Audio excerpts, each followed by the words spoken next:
tô rangendo os dentes, tô com bruxismo, eu vou ficar sem os meus dentes? Doutor, o que eu posso fazer?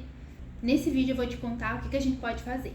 Vou fazer o máximo para tentar te ajudar aqui, mas o ideal sempre é passar no dentista para fazer uma consulta bem completa, bem personalizada pro seu caso, tá? O bruxismo ou o ranger de dentes durante o dia ou durante o sono vai desgastando seus dentes e com o passar do tempo pode gerar outros problemas, como sensibilidade dental, quebra de dente, quebra de restauração, trinca no dente. Geralmente o bruxismo pode estar associado com estresse ou com ansiedade, mas também pode estar associado com café, cigarro, álcool.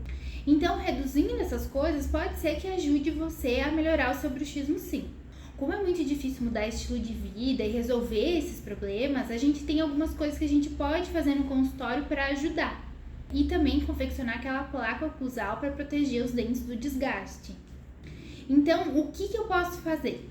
Tenta reduzir o consumo de café, tenta reduzir o cigarro, o álcool, tenta de alguma maneira diminuir o estresse na sua vida e consulte o dentista para cuidar bem dos seus dentes. É mais barato resolver hoje do que deixar para resolver amanhã, pode ter certeza. Eu espero que esse vídeo tenha te ajudado, então se ficou alguma dúvida ainda ou se você quiser agendar uma consulta, é só clicar no botão e enviar uma mensagem para nossa equipe.